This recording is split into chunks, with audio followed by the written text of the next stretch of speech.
Hello gardeners, and welcome to Native Plant Channel. Today we're taking a look at what's blooming in August in my garden so that you can get some ideas for your garden. You're also going to get a greater appreciation of how these plants help our insects due to everything you're going to see buzzing around these plants. So Native Plant Channel tries to help gardeners in the Northeast from Maine to Virginia select native plants for their garden and help make our ecosystems better. That's my goal, to help you and give you an idea about how native plants can help you and create better habitat in your garden. So I appreciate what you're doing. I appreciate you watching this, and let's learn about what you're seeing. Let's start with this very tall Coreopsis here. This is Coreopsis Gold Standard. And I bought it because it was supposed to be a maximum of 6 feet tall. However, that's not the case. It's probably more like 8 feet tall, so it's a little taller than I was hoping for it to be, but lovely gold color. And I'm going to focus in to see so that you can see some of the many insects that are buzzing around it. A number of bees enjoy Coreopsis and are always flying around it. Check it out. And this plant does require full sun to grow. It is drought tolerant once established, and I have read that it self-seeds quite prolifically. I haven't experienced that yet, but I have not had this plant for a long time. And I do see some other smaller insects buzzing around and feeding off of it as well. On the arbor here, we have coral honeysuckle. Don't confuse it with invasive Japanese honeysuckles. This is our native coral honeysuckle with a red color. And this is a good honeysuckle to have because it's attractive to hummingbirds as well as a number of butterflies and bees. And it's more containable. For example, trumpet honeysuckle or trumpet creeper is also native and does a great job feeding hummingbirds, but it's a lot more aggressive and it's a little more work for the gardener. So coral honeysuckle, if you're looking for a vine, is a good choice for you. Coral honeysuckle puts on its big show in May when it is completely covered in these trumpet-shaped blooms. But then, as you can see here, it does continue to bloom throughout the summer, really until frost. Not every plant in my garden is native, but I do work every year on removing some of the non-natives and replacing them with more and more natives. The majority of them, the great majority of them now, are native plants though. And you're taking a look here at summersweet or Clethra. This is in bloom, and I wish you could smell the fragrance. It is just so fragrant and wonderful. Again, you can see the many bees that are buzzing around it. It starts out with the blooms start out in a pinkish color, and as they open, they get lighter and lighter, eventually turning to white.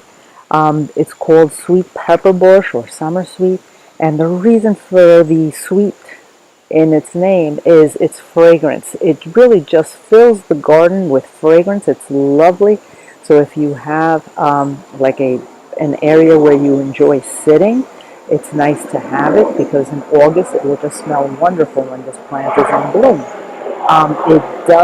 It will also, another great thing about it is that it grows in both full sun and will take a lot of shade. It also grows in wet areas. So if you have a wet area or a shady area, this is a plant that you can also grow.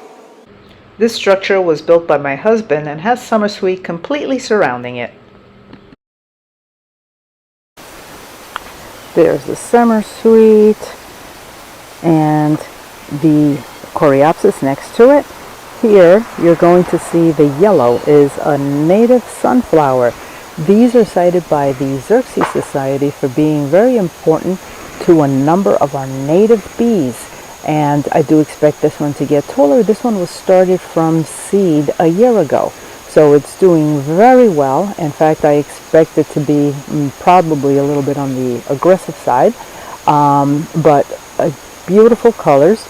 Goes well with the anise hyssop that you see, the lavender colored blooms in the front, which are also so popular to the bees and smaller butterflies. and smell wonderful in terms of they have an anise flavor when you crush the leaves, and can be used in recipes. So that's another choice for you. Now the magenta colors that you're seeing, that is rose campion, and that is not a native, but you'll probably guess if you followed me that I have a huge deer issue. So these are still remnants of deer resistant plants, the rose campion, with its gray leaves. Now in here I do have to spray deer repellent. It's inside a fence, but even recently the deer got in. I do have to spray deer repellent. In fact, I'll show you if you're looking at the summersweet here, you'll see the branches, you'll see the missing leaves because the deer did get in recently.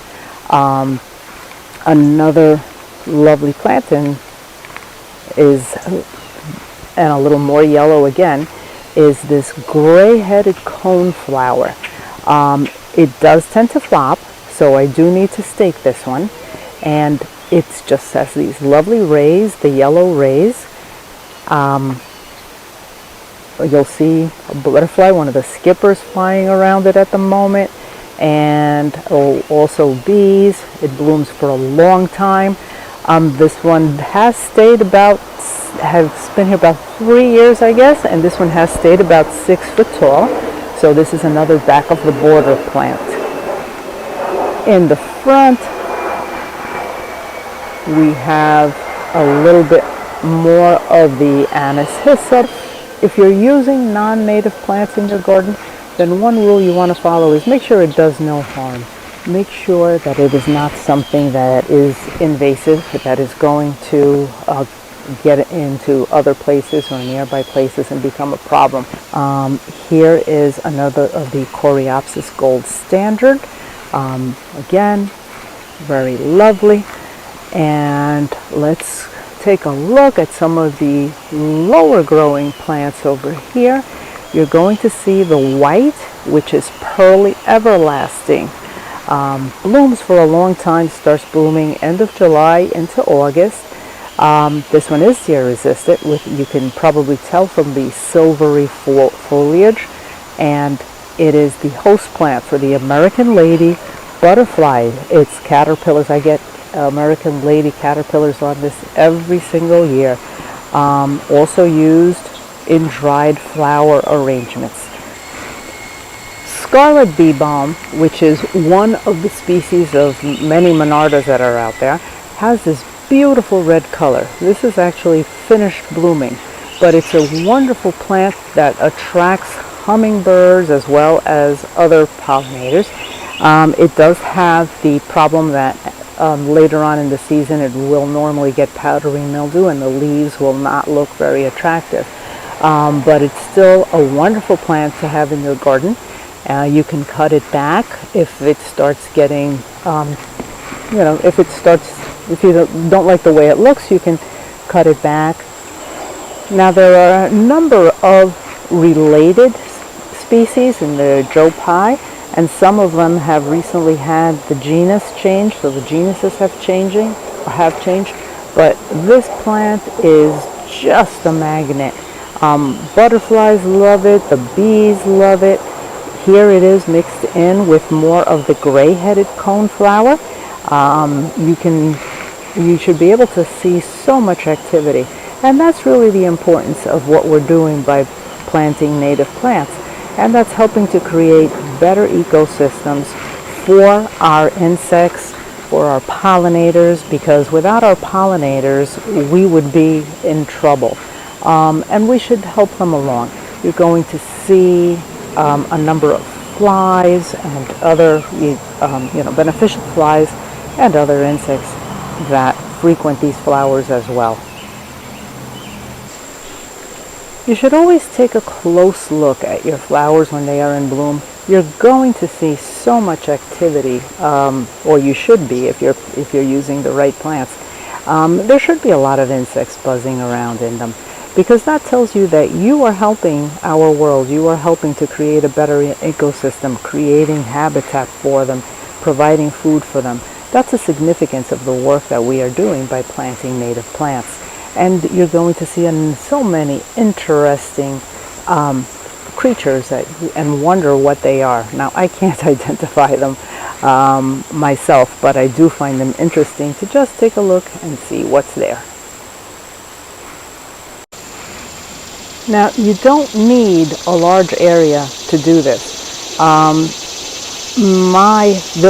area that you're looking at is about 35 feet by 35 feet. So if you pack in whatever area it is you have with plants that will attract pollinators, you're going to be providing a better ecosystem for our insects. Dr. Doug Tallamy of the University of Delaware says you should aim for 70% native plants. I have more than that, but you know, if you want to aim for that, that means you can still keep some of your other favorite plants as long as they are not invasive. Now, you're seeing a fine-leaved plant here.